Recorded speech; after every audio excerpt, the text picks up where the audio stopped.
Les comento que afortunadamente parece ser que la propuesta de la Red Mexicana de Filosofía del Derecho tuvo un muy buen impacto en las redes.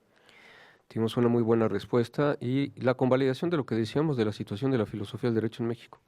Que sí, que es caótica, que solo es materia de relleno, que si algún amigo político en desgracia que no sabe nada, ¿qué das? Pues da filosofía del derecho.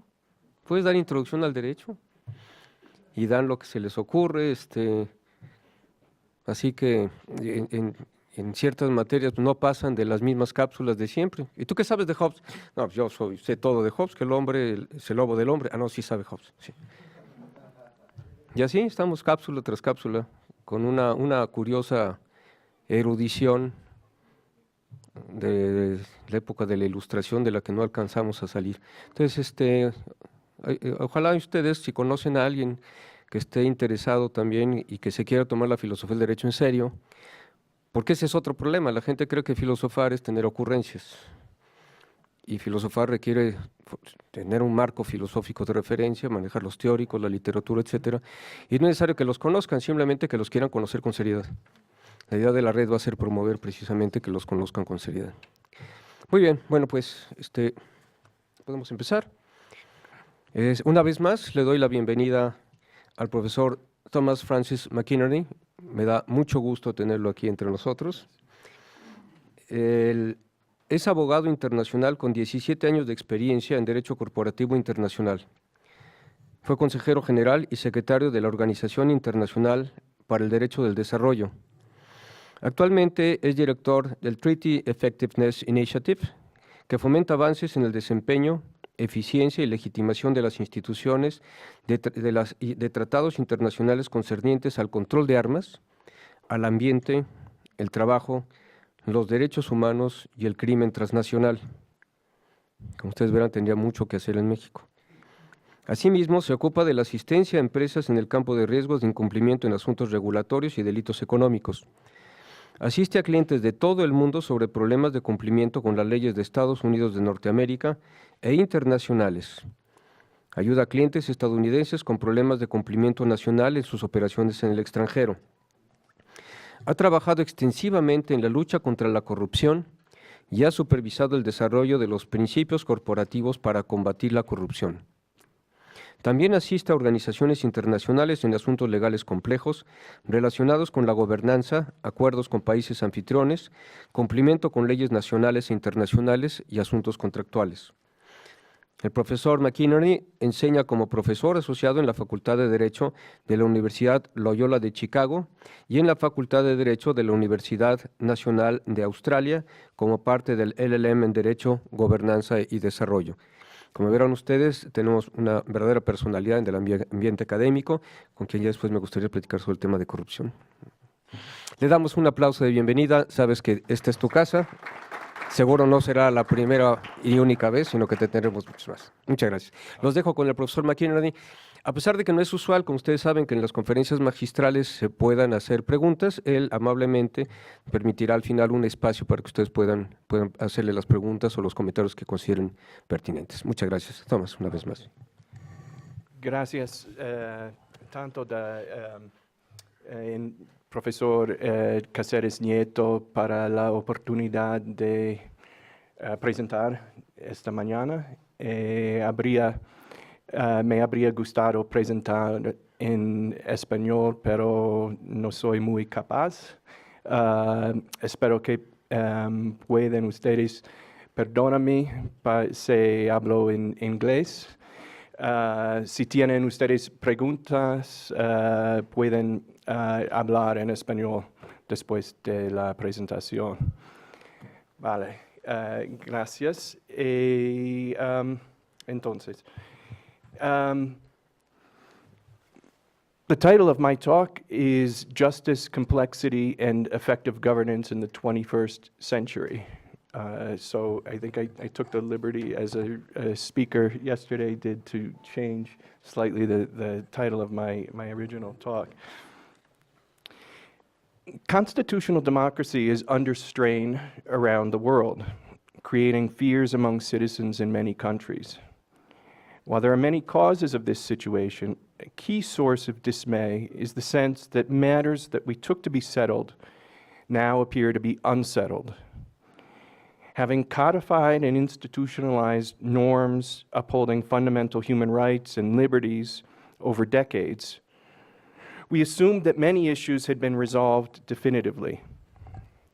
Many of us thought that this progress was a one-way street. It has been commonplace to assume that constitutional democracies, which reached certain levels of economic development, would simply continue on this road. The notion of path dependency in institutional economics provided support for the expectation that established institutions would persist. Even those of us who recognize that tremendous injustices remain unresolved and the need for deeper reform discounted the risk of backsliding or retreat from these established baselines. Having struggled to understand these issues over the past few years, I have come to believe that a key source of our surprise and dismay in seeing established norms abandoned or weakened lies in a fundamental misunderstanding of the nature and function of law. Rather than establishing fixed and eternal meanings, what English-speaking lawyers refer to as settled law, we need to understand law as provisional and constantly changing. Recent interdisciplinary scholarship in complexity theory and historical institutionalism in the social sciences sheds light on this changeable nature of law. Law continuously evolves because a complex array of social actors shape collective understandings and applications of law. This conception of law has important implications for how we think about the way in which legal orders are established, how they develop over time, and the ways in which we approach the reform of legal and governance institutions. The assumption of permanence in legal and institutional structures may also help to explain a second major challenge that societies around the world are facing: that our political systems are failing to solve critical problems.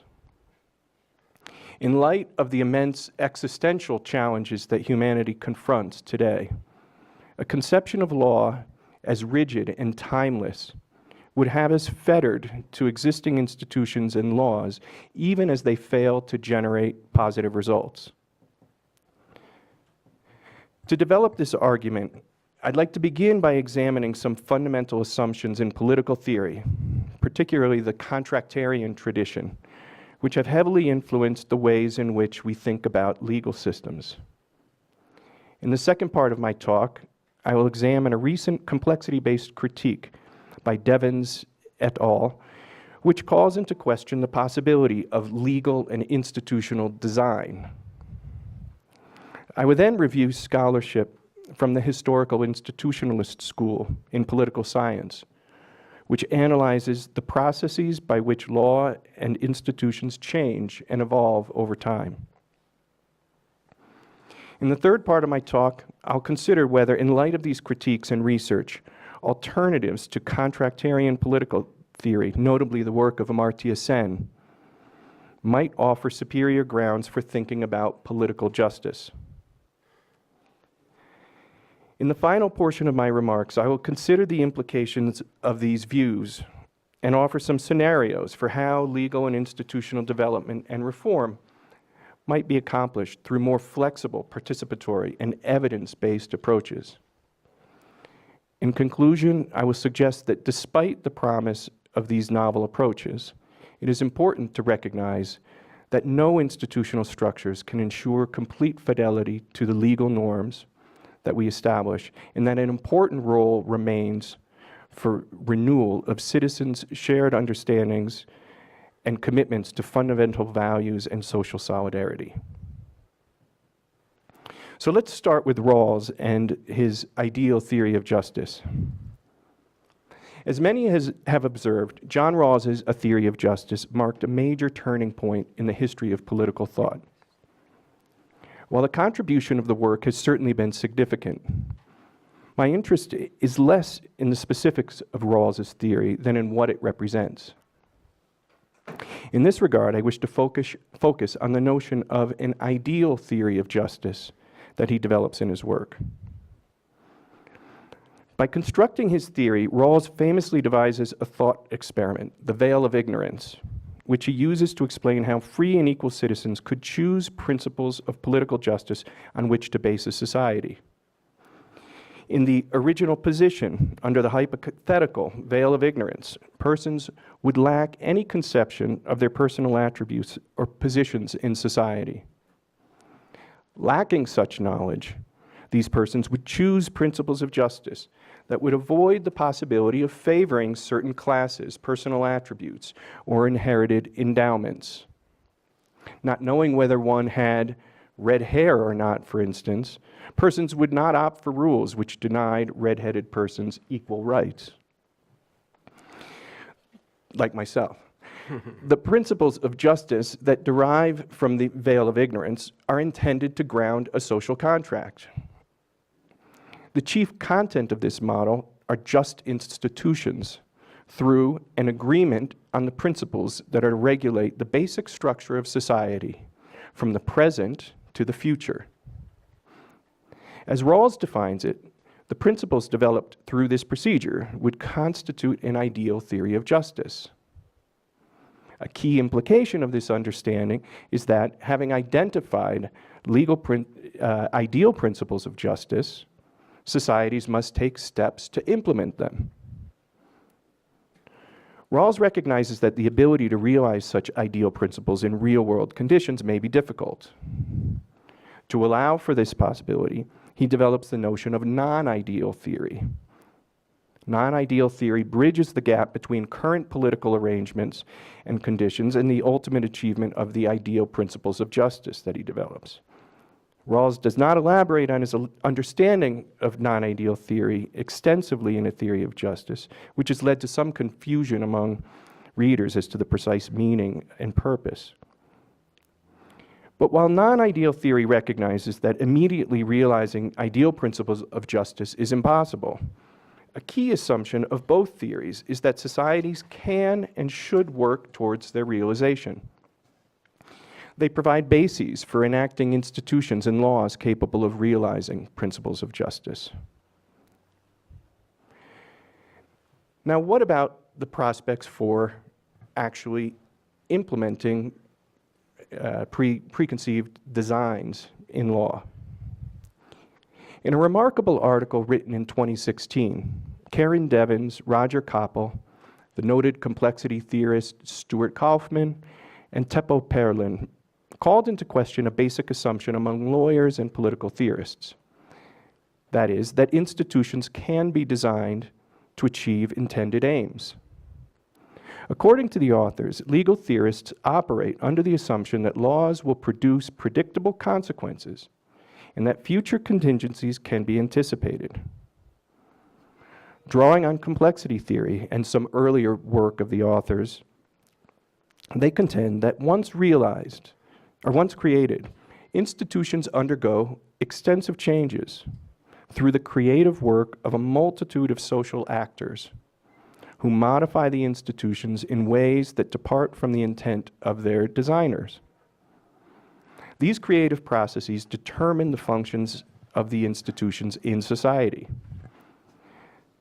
They justify their critique of the law by examining the ways in which the constitutional doctrines supporting the adoption of civil rights legislation to protect minorities in the United States have been used to support very punitive drug laws, which have in turn disproportionately harmed those very minority groups. Devins et al. Argue that the assumption of design is central to our understanding of law. They define design as creating a plan based on known constraints and resources to achieve predefined objectives. While they allow for the possibility that design may have been appropriate in earlier periods of history, for instance, during the period of the Enlightenment when the development of the modern nation state was occurring, They contend that in today's world, design has outstripped its usefulness. Design, successfully exerted through deliberation, plays a far smaller role in the development of law and policy than is commonly believed, they contend. The basis of their critique relies on two principal claims.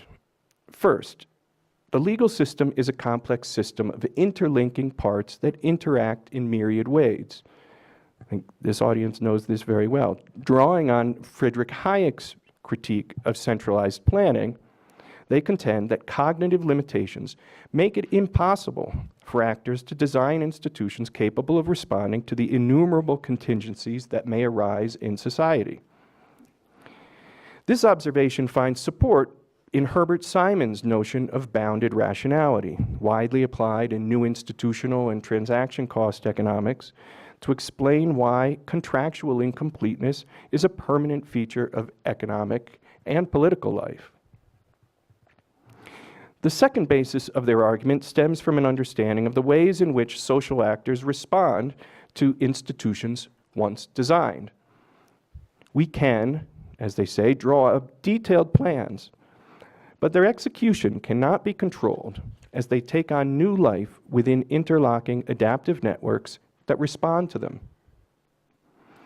Devins et al. Contend that entrepreneurial agents exploit the adjacent possible, term Stuart Kaufman coined, of existing institutions by developing affordances, uses, and functions that would not have been thought of or anticipated by the designers.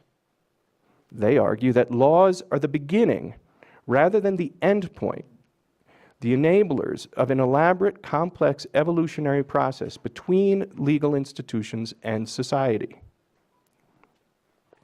This argument echoes recent scholarship among complexity-sensitive heterodox economists, such as Jason Potts and Colin Crouch. They identify the creative work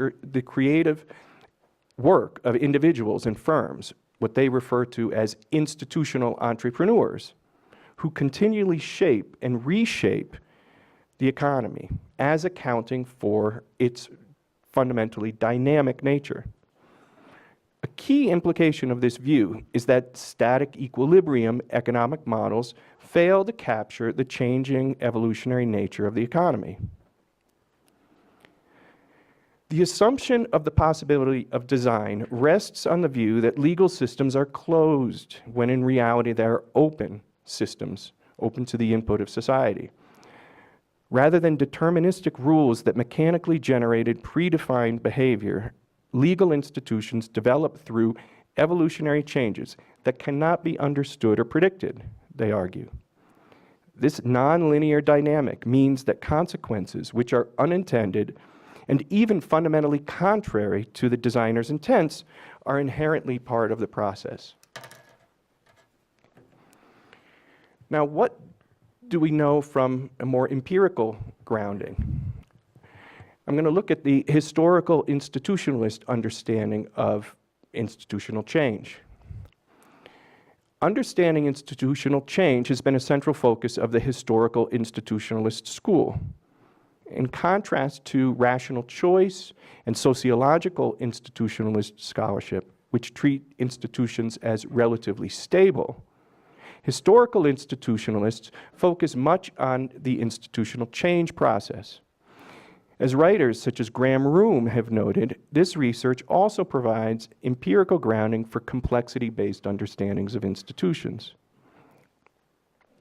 Two noted historical institutionalists, James Mahoney and Kathleen Thielen, offer a theory to explain institutional evolution.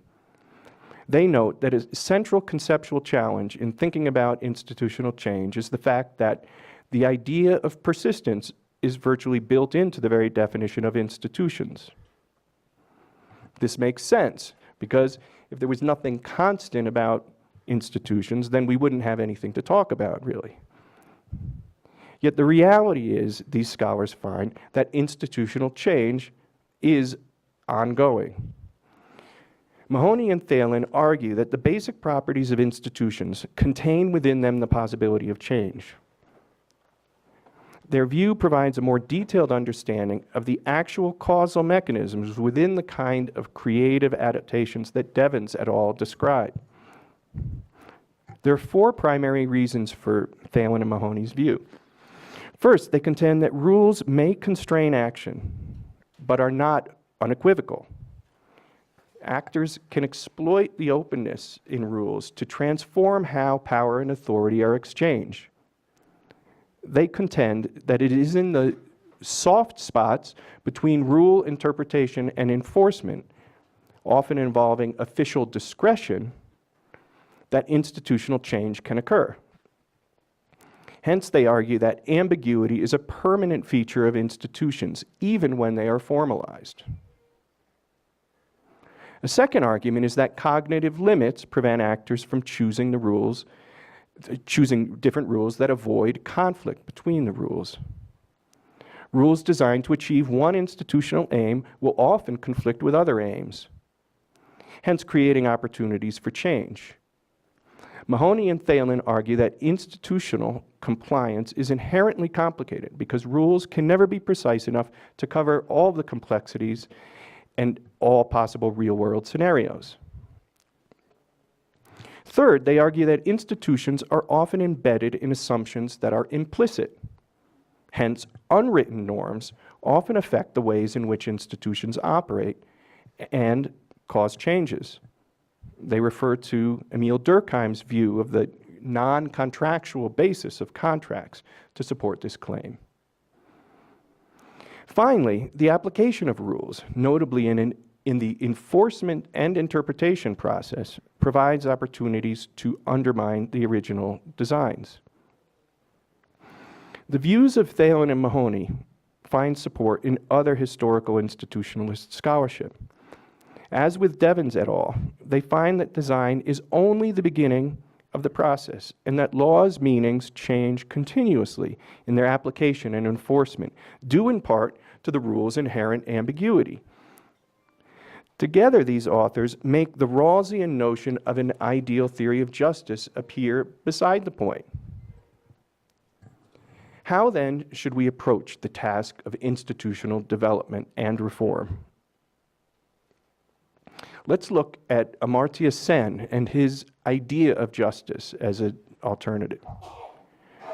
Amartya Sen offers an alternative model in contrast to Rawls that is more appropriate to the conditions of legal change and uncertainty that I've described. While a rich account of his work is beyond the scope of these remarks, I will offer some illustrative examples that can guide consideration of plausible alternatives that will follow. Rather than offer an ideal theory of justice, Sen proposes a more modest, what he says, idea of justice. He rejects the notion of ideal theory as unattainable. It is in light of the work of the Against the Design authors that I described earlier that we can see the strength of Sen's critique of Rawls and the potential his approach to justice holds. Sen rejects the work of many contemporary theorists, not just Rawls, in the contractarian tradition for what he calls institutional fundamentalism. By reducing questions of justice to the creation of just institutional structures and procedures, he contends that they are unable to offer much guidance to inform actual decision-making. A key complaint of Sen's is that once chosen, there is no procedure within the system to check whether the institutions are, in fact, generating anticipated results.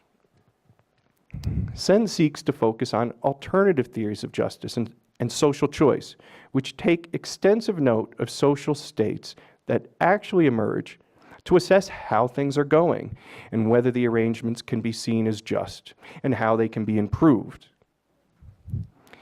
Sen argues that institutions are fundamental to a theory of justice, but rather than treating institutions themselves as manifestations of justice, as Rawls does, we have to seek institutions that promote justice. Sen turns Rawls's claims upside down, arguing that defining what is a just society is not a good starting place for a theory of justice. Instead, he defends a relational approach, which focuses on practical reasons for choosing between different policies, strategies, and institutions. Being able to make comparative judgments about competing options is central to Sen's approach.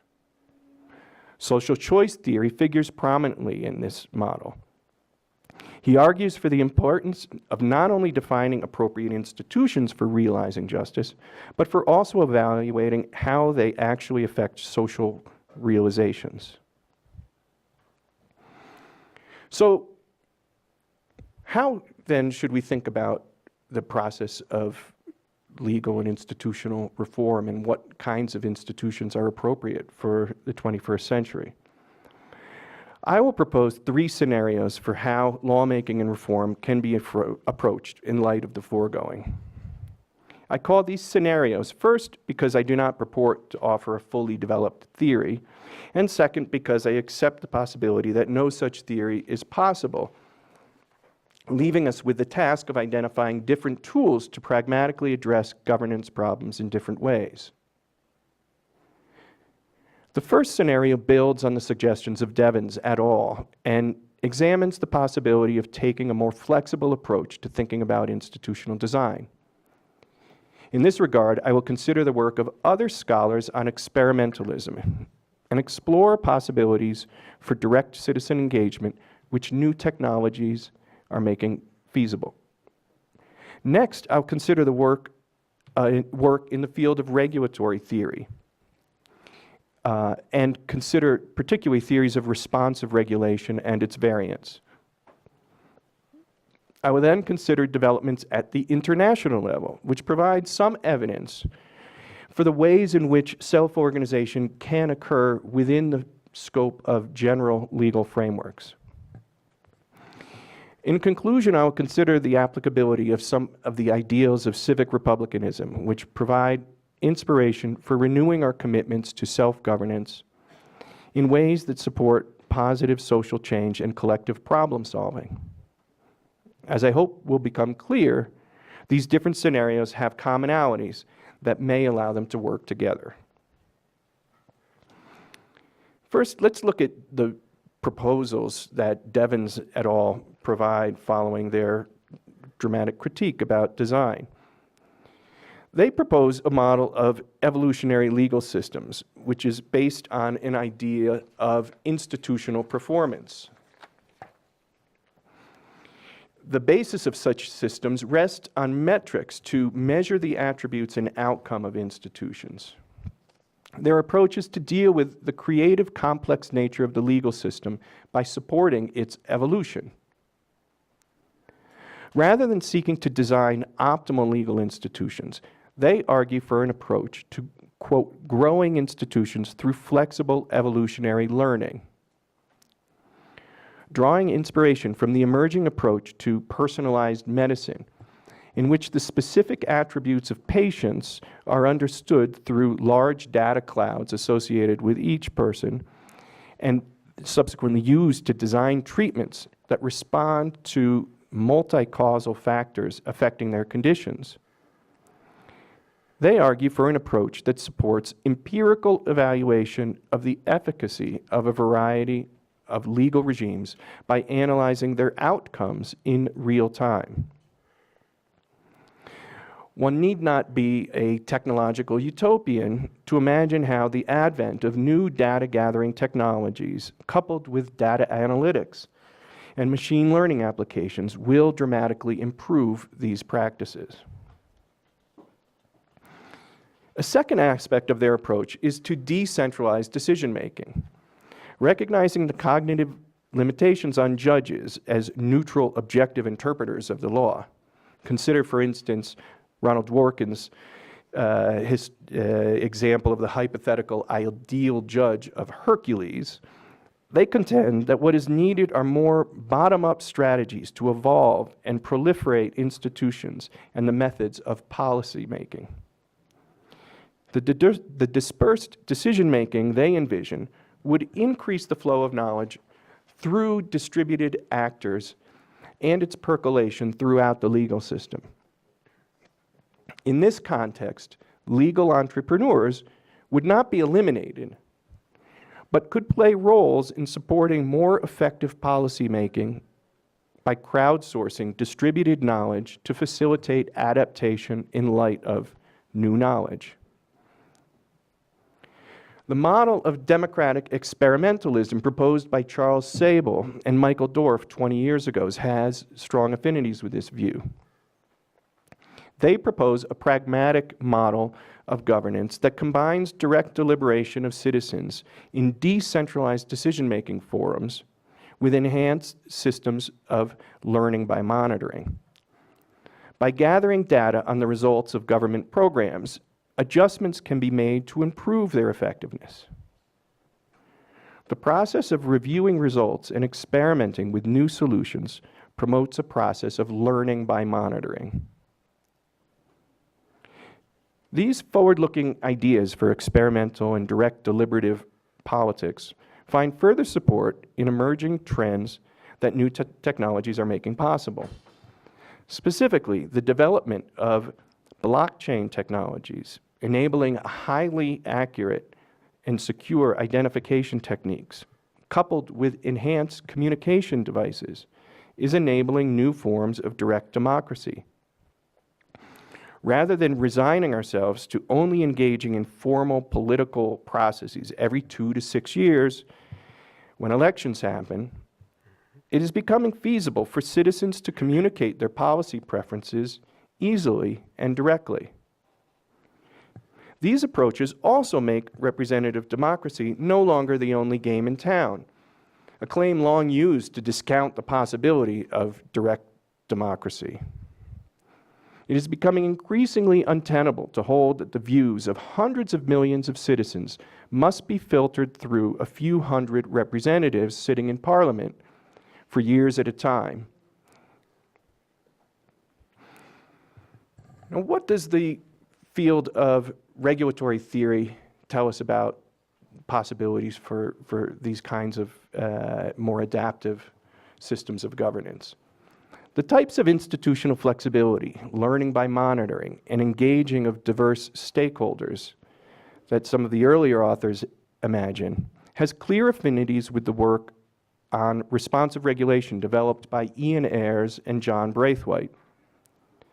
Braithwaite's regulatory theory has been informed by a lifetime of close empirical work on regulation in fields as diverse as coal mines to nursing homes, to policing in post-conflict settings.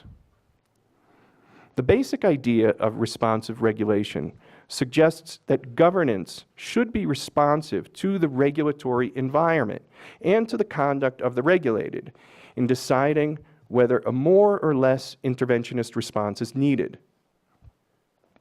Responsive regulation challenges the rule-ish presumption that harmful conduct X requires a regulatory intervention Y. It is instead a dynamic model in which persuasion and/or capacity building are tried before escalation up a pyramid of increasing levels of punishment and coercion. Quite a contrast with the Scandinavian model of jurisprudence that we heard about yesterday. The ability to calibrate regulatory responses to actual conditions requires the kind of data and learning that Devins et al. Seek to enable. The responsive nature of this regulatory model helps demonstrate the legitimacy of the institutions to citizens. People say, hey, the government listens to me and acts differently depending on, and adjusts its behavior depending on what I do. The responsive regulatory model has been extended through the related theory of so-called smart regulation. Smart regulation contends that regulators should review how different regulatory interventions interact, not looking at regulatory regimes in a narrow sense, but looking at the totality of regulation that affect different regulated entities, with some regulations and regulatory regimes complementing each other and others undermining their intended purposes. Braithwaite observes that smart regulation implies a diagnostically reflective regulator attending to the possible synergies and contradictions that a pyramid of networked escalation can throw up. Smart regulation has two key features which make it attractive from the standpoint of complexity. First, it recognizes that regulation can be carried out not just by the state, but by engaging different configurations of public and private actors. Second, smart regulation takes a holistic view of the regulatory landscape, particularly recognizing that different regulatory regimes can reinforce or undermine each other. A responsive regulator takes account of these different interactions and adjusts regulatory approaches to ensure their effectiveness. This model of regulation departs from a one-size-fits-all approach and instead seeks to tailor regulatory responses to the behavior of regulated firms and individuals. It is an inherently pragmatic and evidence-based approach, which makes it suitable to addressing the conditions of complexity. How then should we think about effectiveness and government effectiveness in light of some of these approaches? I'd like to look at the approach to evaluation in the public sector. As you know, many countries, particularly OECD countries, use forms of evaluation to monitor the effectiveness of government programs. Support for an evolutionary and a more flexible approach to law can be found in different emerging practices for evaluation of public institutions and programs. Traditional evaluation practice has taken a linear approach, following the results-based management model favored by new public management proponents. Government programs have been evaluated based on whether they achieved the objectives set at the outset of the programs. Evaluators review whether, in a cascading fashion, program outputs led to outcomes, which in turn resulted in certain impacts. It is noteworthy that evaluation professionals have independently found that traditional conceptions of program design and implementation are unable to account and explain for how institutions actually operate. Under the weight of evidence showing that this linear model of evaluation failed to account for many causes of program results, notably both positive and negative unintended consequences, evaluation professionals are developing and applying new evaluation techniques that draw on insights from complexity theory. Complexity-based evaluation recognizes that program results are often emergent rather than specified in advance. It also recognizes that in multi-causal processes, it may be difficult to single out a specific cause for the results. In contrast to the straight-line accountability assumptions behind traditional evaluation, complexity-based evaluation is based on a learning model that facilitates program adaptation and innovation. Frequently, evaluators become embedded within the programs that they're evaluating and play a role akin to advisors or coaches to assist in program implementation. One can see how these types of evaluation practices would complement the other types of governance innovations described above. Now, what about complexity at the global level and forms of global governance? I'll offer one model that I think illustrates some potential for both at international and at the national level. An additional model of how diverse actors can contribute to the achievement of governance and regulatory objectives can be seen with the international framework governing biodiversity.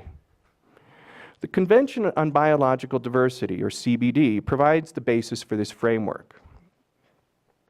The treaty, ratified by 191 states, sets forth basic norms for protecting biodiversity and enabling the sustainable use of those resources.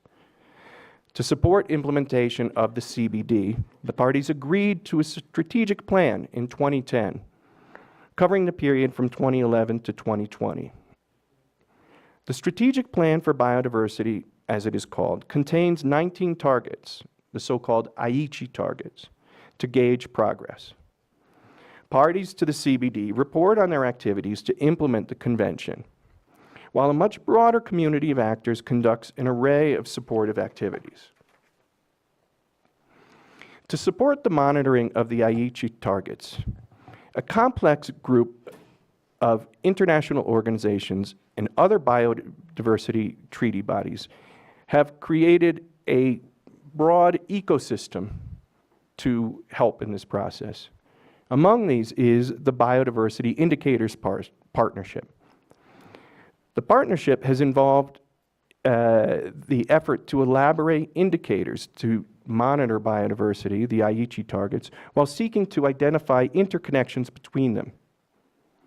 To support scientific research and monitoring of biodiversity, the Intergovernmental Science Policy Panel for Biodiversity and Ecosystem Services was created in 2012.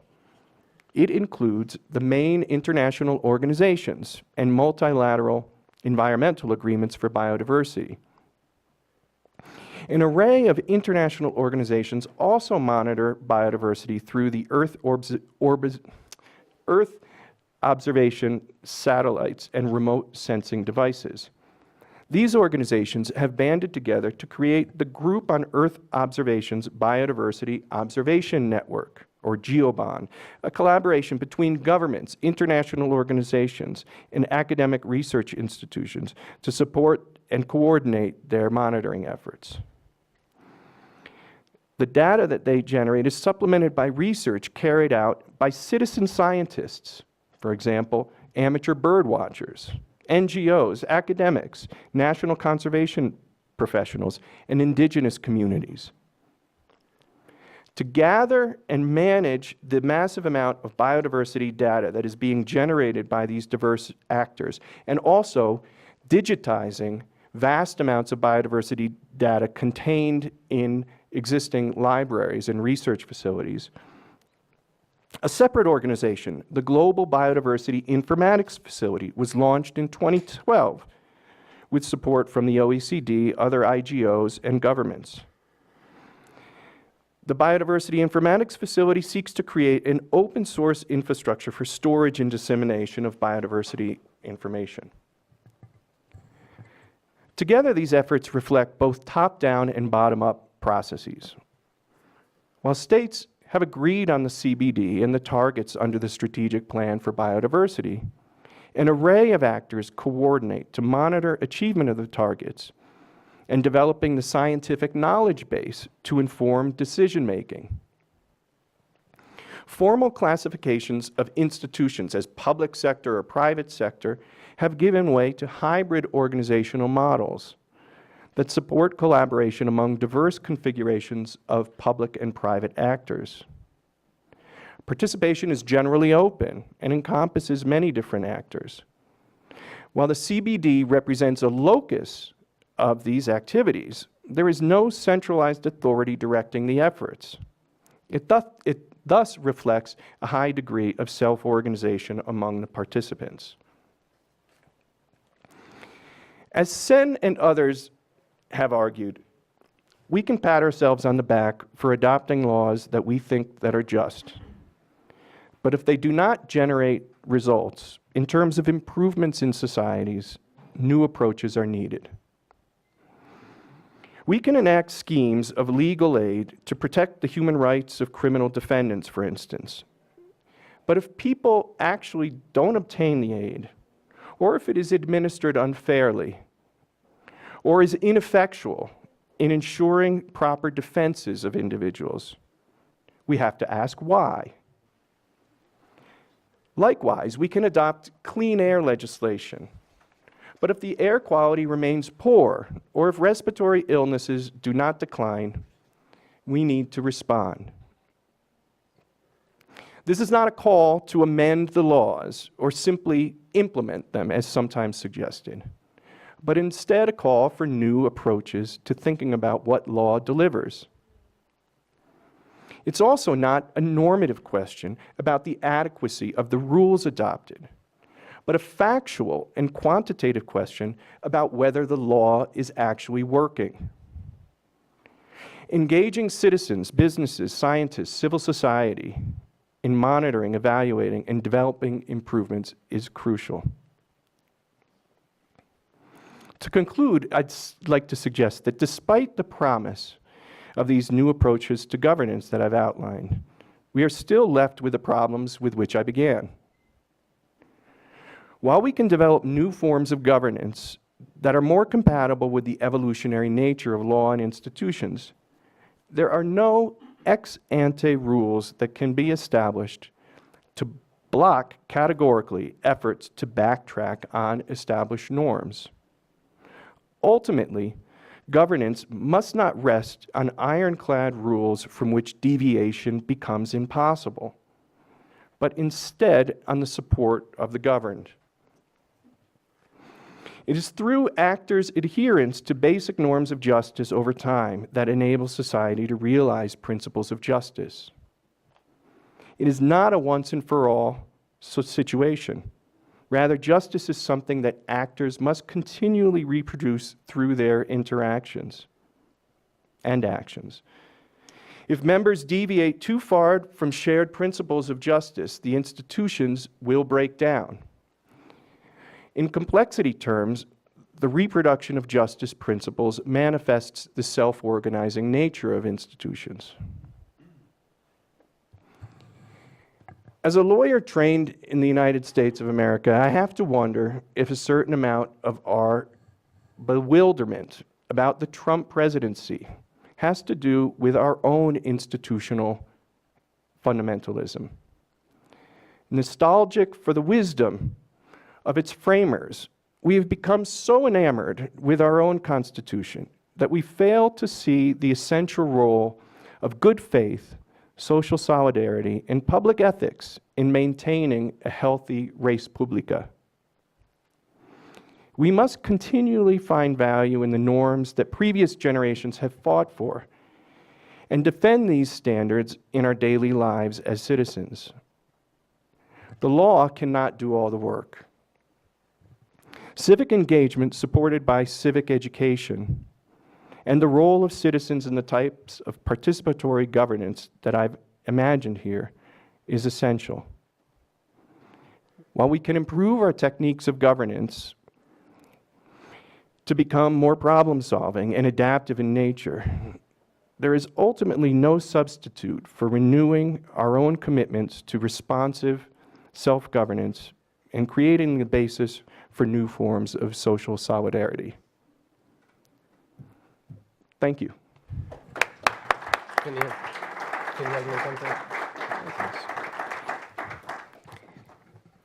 Muchísimas gracias al doctor McInerney por esta realmente excelente y muy sugerente conferencia totalmente magistral. Desafortunadamente se nos vino el tiempo encima para las intervenciones, pero lo vamos a tener aquí para poder seguir platicando con él, ya saben ustedes, en algún seminario, en alguno de los espacios del instituto.